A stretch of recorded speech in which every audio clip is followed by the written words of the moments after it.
Salut.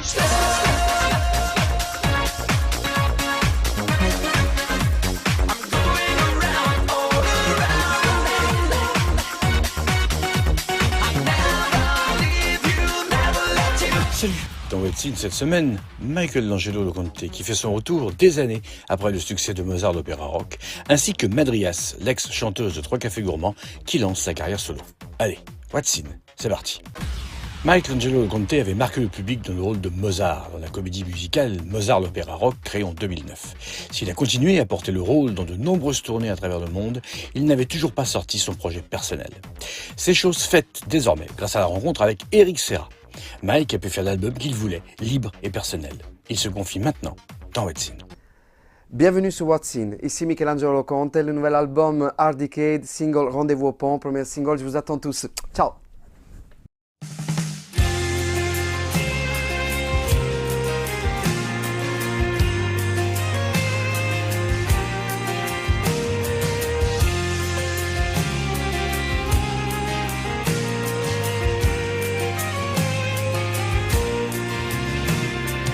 On avait dit rendez-vous au pont, faut qu'on se tire, les parents ils sont vraiment trop cons. Récemment en Chine 7 mois, donc beaucoup. C'est un spectacle qui cartonne un peu partout, donc un peu dans plusieurs pays. Donc du coup, moi je continue encore à défendre les couleurs de ce qu'on avait créé à cette époque-là, parce que c'est magnifique. Alors, qu'est-ce qui s'est passé pendant cette période, ces années de désert? Oui, j'ai toujours été sur scène, mais en réalité, ma musique, elle a peut-être été un peu en laboratoire, c'est-à-dire j'ai dû beaucoup travailler dessus. C'est merveilleux en même temps, quand on sait qu'on n'est pas prêt, quand on sait qu'on cherche quelque chose, quand on sait qu'on fait un vrai travail de la musique et que ce n'est pas le succès qui nous intéresse, mais voilà, donc du coup, sur ça, il y a un côté positif de tout ça. Le côté négatif, c'est que ça fait longtemps que les gens ne savaient même pas que j'étais compositeur comme ça, mais en réalité, j'ai escogité cet album. pendant très longtemps, j'ai eu des refus des maisons de disques, mais ça c'est aussi logique. On rêvait de paysages, gris, rose et bleu, d'un refuge pour nos rêves et nos jeux. On rêvait de vent de plage, de plus grandir, de plus être sage. C'est difficile de croire en quelqu'un. Les maisons de disques, ils résonnent d'une façon assez structurée. Ils préfèrent avoir un gain de peu de public, mais sûr, que pas essayer une nouveauté, essayer une folie comme ça. Et c'est pour ça que c'est un peu, parfois même la responsabilité des artistes qui devraient proposer des choses plus authentiques. Voilà.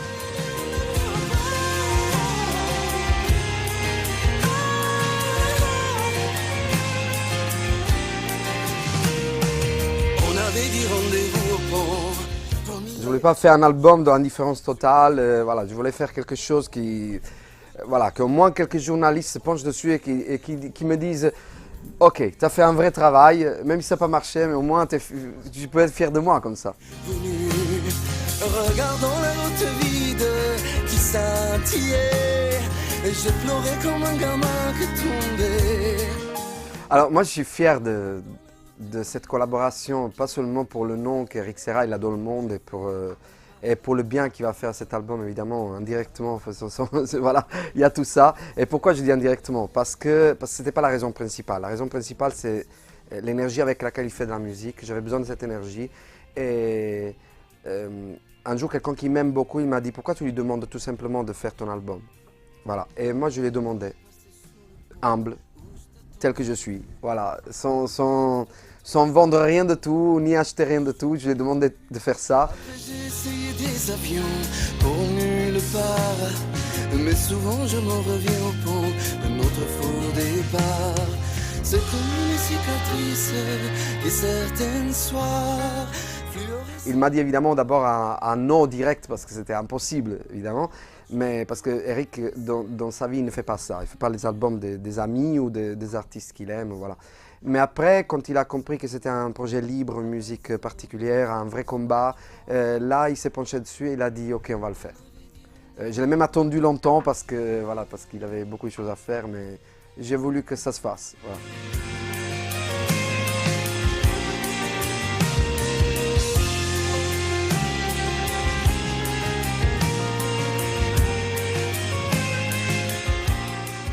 C'est exactement ce que je voulais faire. Je voulais faire un album de rock.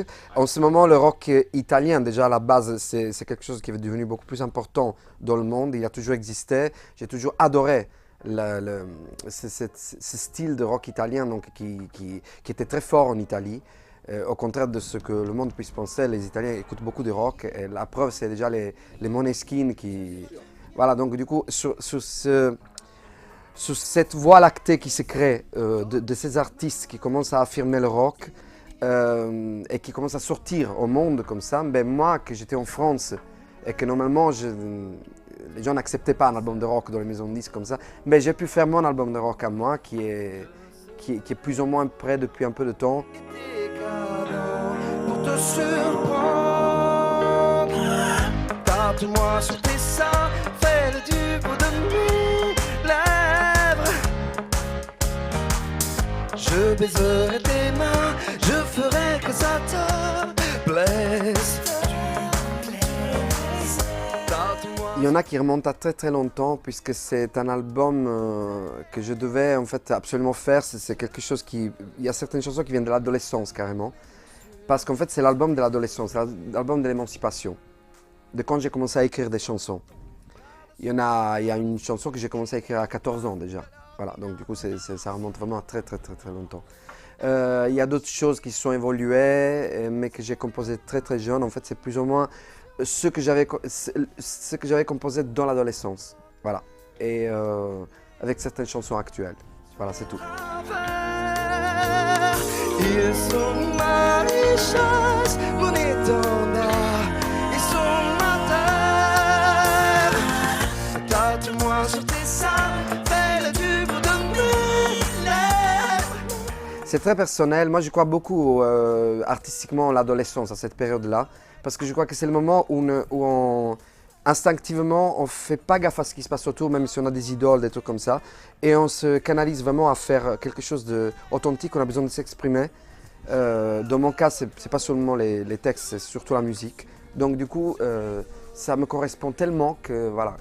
Et après, il fallait que ça marche aussi en live. Donc l'album, il était réfléchi de façon qu'il puisse marcher un peu à toutes les facettes. Oui, il fallait que tu as pensé à la scène en enregistrement. Aussi, oui. Aussi. Moi sous tes draps, dérivons jusqu'à l'outrance. Chantons pour les bienséants, le délice de la naissance.